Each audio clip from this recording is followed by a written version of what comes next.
Jasage de jeu de rôle qui débute une nouvelle série. Mon résumé de partie de Labyrinthe.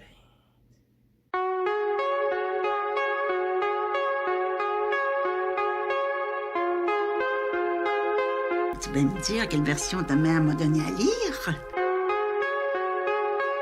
Mais j'ai eu beaucoup de fun et j'ai eu beaucoup de plaisir.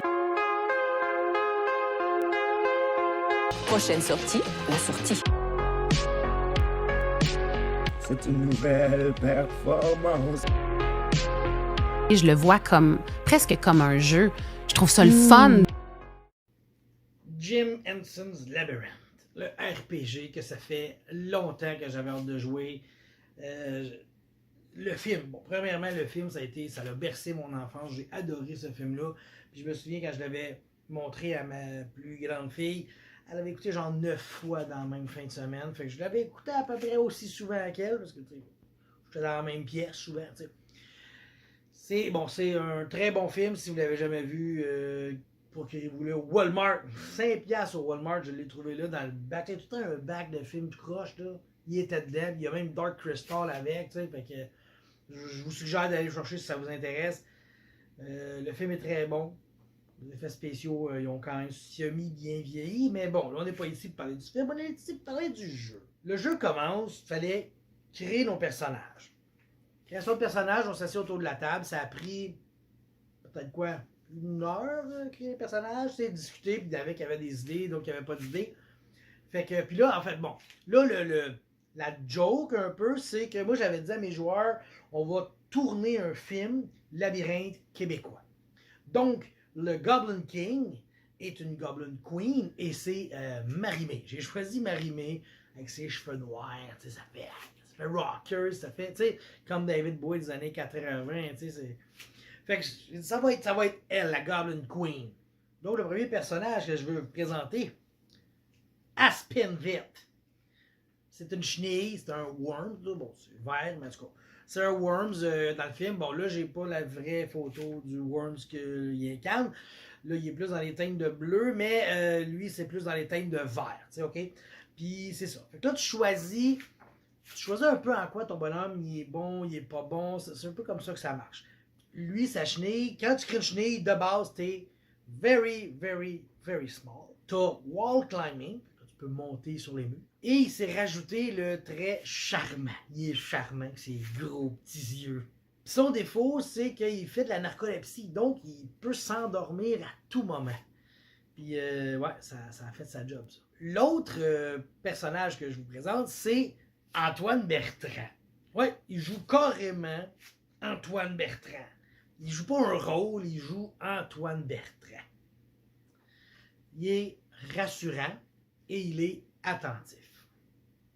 C'est bon, ça. Par contre, il est naïf. Ça, c'est un peu autour de quoi il a créé son personnage. L'autre personnage qu'on a eu autour de notre table, Pierrette Robitaille. C'est magique. Pour vrai, c'est très drôle. Elle est endurante, puis elle est persuasive. Fait que ça, c'est très drôle. Ça, c'est la folle qui la joue. Tout un spectacle. Pour Antoine Bertrand, c'est Christophe qui le joue. Et notre Pierrette, elle a une mémoire de poisson rouge. Fait que nous verrons bien où est-ce que ça nous mènera. Et le dernier personnage autour de la table, elle se nomme Christophine. C'est une naine qui est, attendez, elle a le métier de créatrice de cartes de labyrinthe. Et elle a un outil qui est un crayon magique qui fait qu'elle peut dessiner des choses en 2D, puis ça forme quelque chose. Son défaut, c'est qu'elle est impulsive. La folle, elle va vous dire que impulsive, c'est pas un défaut, là, hein? Ah, on va le voir. Puis là, après ça, il fallait choisir qu'est-ce que la Goblin Queen leur a pris pour quelle raison ils s'en vont dans ce labyrinthe-là, puis qu'ils vont risquer leur vie et... Aspinvit, il s'est fait voler son cœur. Mais lui, il va toujours dire « Je me suis fait voler mon cœur, je me suis fait voler mon cœur. » Mais pour vrai, c'est qu'il y a vraiment un petit médaillon avec un petit cœur dessus. Mais il dit pas ça, il dit juste que la Goblin Queen m'a volé mon cœur. Fait que c'est comme s'il est tombé en amour avec. Fait que ça va être... Je pense que ça va mener à des situations assez intéressantes et comiques plus tard. Christophine, elle s'est fait voler. Elle a son crayon qui dessine puis qui fait des affaires spéciales, mais elle s'est fait voler l'encre spéciale. Fait que là, son crayon, il marche plus liable. Fait que là, vu que c'est un monde fantastique, on peut faire un peu ce qu'on veut, quand elle dessine de quoi, elle veut quelque chose, ben le dessin sortira pas comme elle voulait. Ça sortira pas ce qu'elle veut. Ça sortira pas ce qu'elle veut au final. Puis la mini-scène qu'on a jouée, d'ailleurs, ça là, je vais vous dire, là, si vous êtes, prenez le temps de jouer la scène que le Goblin King vient enlever les choses aux joueurs. Nous autres, on l'a comme oublié. On a fait les bonhommes, trop excités. Ok, on commence, je leur sors la première scène. Ok, on est là, puis là, c'est totalement un flop total. On a fait, ok, back up. On va faire un peu la scène. Bon, là, je trouve qu'on l'a botché un petit peu, mais au moins, on a seté les pièces quand même comme du monde. Tu avais Pierrette Robitaille et Antoine Bertrand, qui sont deux acteurs québécois. Et les deux postulaient pour un rôle, tu sais. Puis là, en sortant, les deux ont mutuellement souhaité que l'autre perde tous ses talents d'acteur. Donc, la Goblin Queen, gentille comme pas une, elle dit, ben oui, tiens, je vais vous enlever tous les deux vos talents d'acteur. Fait que là, eux autres, c'est ça qu'ils s'en vont rechercher dans le labyrinthe, tu sais. Ils vont rechercher leur talent d'acteur. Fait que c'est pour ça qu'ils se ramassent dans cet univers-là, au final. Donc, on commence la première scène. Je leur décris la scène. Il arrive, bien sûr, il y a le mur du labyrinthe et il y a une piscine avec une piscine de pierre, dans le fond, avec de l'eau dedans. L'eau n'est pas très propre, fait qu'on ne peut pas voir vraiment au fond. On voit un peu ce qu'il y a, mais tu sais, bon. Et il y a une Horn Beast, tu sais, les grosses bébites à poêle avec des cornes, là, c'est comme Ludo dans le film. Bon, il y a Ludo d'un bord, puis de l'autre bord, c'est un nain. Fait que t'as Loma et Glon. Et les deux essayent de convaincre les joueurs de prendre leur porte. Parce que là, ils leur montrent qu'eux, ils ont une porte. Prenez ma porte, prenez ma porte. Fait que les deux, ils s'astinent pour que chacun prenne la porte qui lui appartient. T'sais, mais ils n'expliquent pas pourquoi. Ils veulent juste quelqu'un qui parle dans leur porte, clairement. Fait qu'après une couple de discussions, il y a quelqu'un qui décide qu'il faudrait fouiller dans la piscine. T'sais. Fait que Christophine, elle fait juste prendre le petit verre, puis hop, elle lâche dans la piscine. Sauf que le petit verre, ben là, il flotte comme une branche de bois. Fait que là, Pierrette, elle s'approche. Oh non, le petit verre dans l'eau. Fait qu'Antoine, il arrive en arrière, pousse Pierrette. Elle se dit, ah ouais, dans la piscine. Fait que là, elle tombe dans l'eau, mais à peu près 4 pieds d'eau, tu sais. Fait que là, elle touche avec ses pieds. Là, elle touche un genre de tuyau. Puis il y a quelque chose qui semble pogner après son pied. Fait qu'elle sort ça de là, un périscope et 300 pieds de ficelle. Le labyrinthe est truffé de cochonneries de même. Fait que pal jase, un moment donné, ils discutent pas mal et ils décident, bon ok, on prend la porte de Loma. Et voilà. Mais je savais même. Juste pour s'assurer, tu sais, hein, ils ont pris le périscope pour checker. Puis ils ont vu que c'était vraiment comme deux sections séparées du labyrinthe. Fait qu'on y va pour la porte de Loma. Fait qu'ils se promènent dans le labyrinthe, une coupe à droite, à gauche, tout droit, ici, en bas, en dessous, sur le bord. Là, ils arrivent dans un corridor et le corridor est complètement bloqué par un amas de branches, de feuilles, de brindilles, de bouettes, de cossins. Ils peuvent pas passer, tu sais. Fait que, nous, on a qui? On a Aspin vite, capable de grimper. Fait qu'il commence à grimper rapidement jusqu'en haut. Et notre petite chenille, elle regarde dans le trou. Qu'est-ce qu'elle voit? Un oiseau style... Moi, je le vois comme un Angry Bird, tu sais. Les rouges, je pense. Avec 2 pattes de 10 pieds de long. Méga échassier, tu sais. Puis, il sort la tête, puis là, il regarde, puis là, il fait comme... Ah! Il fait juste crier après, tu sais. En criant, ils font comme signe de, tu sais, genre, OK, passez, mais dérangez-moi pas, tu sais. Fait que là, la petite chenille, elle regarde dans le chose, puis là, elle voit qu'il y a des longues allumettes, puis un rouleau de duct tape. Mais, histoire courte, ils ont laissé là. Bon. Fait que là, la petite chenille, elle décide de passer, mais tu sais, elle est un peu insécure, parce qu'on s'entend qu'un ver puis un oiseau, l'oiseau aurait peut-être le goût de le manger, fait qu'il fait juste traverser rapidement. Pendant ce temps-là, Pierrette, elle regarde ça, puis elle fait comme, c'est pas qu'il va grimper, puis là, il s'astine toujours, parce qu'il s'astine toujours. Pierrette et Antoine, là, c'est tout le temps ça. Fait qu'elle décide de démolir un peu le nid pour se faire un trou. Ouais, se fait un trou. Elle rentre, elle arrive dans le nid, Puis il y a des œufs, il y a 4 œufs gros comme des melons d'eau. Touche à rien, elle sort par l'autre bord, puis on continue. Là, on dirait que ça n'a pas été long, mais la scène a été plus longue que ça, là, mais je vous résume la partie. Et la dernière scène qu'on a pu faire cette soirée-là, il arrive et il y a une grande, je sais pas, moi, c'est comme une cour, mettons, là, avec des murs, bien sûr, plein de tentes de gobelins. Puis là, ils entendent rire, ils entendent crier, ils entendent gambler, ils entendent... C'est l'anarchie totale, c'est des gobelins qui ont un campement là. Là, quand ils rentrent, ils voient qu'à gauche, il y a une grosse cage. Puis dans la cage, il y a une main. Mais tu sais, une main grosse comme un char, plein de poêles. Puis là, elle est là, puis elle attend. Puis en avant de la cage, il y a 4 gobelins qui sont en train de jouer aux dés ou aux cartes, je sais plus. Ils gamblent. En tout cas, ils jouent à un jeu de gambling. Puis il y en a un qui a la clé sur lui, tu sais. Fait que le petit verre de thèse, parfait, moi je m'en vais vers la clé. Je m'en vais chercher la clé. Parfait. Fait qu'il dit, OK, ben j'avance. Puis quand j'arrive proche, ben, il s'endort. Tu sais, il fait de la... Tu sais, il est narcoleptique, il s'endort n'importe quand. Il s'est endormi là, laissant un peu les autres dans le mal, OK? Les autres sont comme, ouais, vas-y.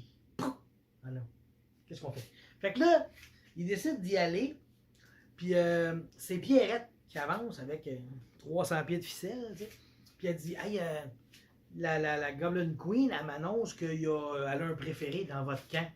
Mais elle veut pas que je vous dise lequel, tu sais. Il y en a un de vous autres qu'elle aime plus que les autres. Fait que là, il commence à chicaner un peu là-dedans, les gobelins. Ouais, c'est comment ça, c'est toi puis c'est moi. Puis là, elle dit, par contre, je sais, moi, ce qui ferait plaisir à la Goblin Queen. Puis là, elle sort 300 pieds de ficelle. Hein, 300 pieds de ficelle. Là, elle dit ça, je sais que la Goblin Queen, elle aime ça. Fait que là, les 4 gobelins ont comme essayé de sauter dessus, puis essayé d'y enlever la ficelle. Puis là, la chicane a pogné, puis là, ils se tabassaient, puis ils se poussaient, puis ça se roulait à terre, puis tout. Puis là, la chenille, elle se réveille. Fait que là, on imagine la scène que la chenille, elle avance, elle tombe, elle se réveille, il y a le chicane. Elle sait pas ce qui s'est passé entre les deux, tu sais. Parce qu'il va fumer une cigarette dehors. Fait que c'est là qu'il s'endort. Fait qu'il revient, il sait pas ce qui s'est passé, puis c'est super drôle. Ah oui, juste avant, Antoine, il a décidé de lancer une roche vers les gobelins. Il s'est dit, je vais essayer de m'accrocher un peu tout. Puis il a comme taqué une chaise. T'sais, il n'a pas pogné de gobelins. Puis là, les gobelins se sont comme chicanés à cause de ça. Ça l'a parti la chicane, c'est ça. Puis là, Pierrette est arrivé avec de l'huile sur le feu pour encore envenimer la situation. Fait que là, c'est ça. La chicane, elle pogne. Puis là, ils se battent. Puis tout. Puis là, un moment donné, il y en a un qui passe proche. Il y a un gobelin dans la chicane qui se rapproche de la cage. Puis dans la cage, avec la grosse main, elle sort son doigt entre les barreaux, puis elle te catapulte le gobelin. Là, comme, OK, c'est bien hot, ça. Fait que là, il en reste juste 3 gobelins, puis là, il continue. Puis là, maintenant, Christophine, avec son crayon, elle dit, je vais dessiner un trou à terre, tu sais. Fait qu'elle fait un rond. Sauf que la règle que j'ai instaurée dans son crayon qui a plus d'angle, c'est que ça fait jamais ce qu'elle veut vraiment. Fait qu'elle fait un rond à terre en se disant ça va faire un trou. Quand elle se recule, ça fait, tu sais, une corde, là, un piège rond. Fait que là, ça, pouf! Là, je brasse. Il y avait des chances que ça pogne Pierrette, il y avait des chances que ça pogne des gobelins. Finalement, ça l'a pogné le gobelin avec la clé. Fait que tout, il se fait pogner, il se fait lever dans les airs. Là, lui, il est pendu par la patte, puis à l'envers de même, puis il a la clé au bout de sa ceinture. Fait qu'il pogne la chenille, lance la chenille sur le gobelin tombe dessus, puis après. Puis là, après ça, ils s'en vont et ils ouvrent la cage de la main.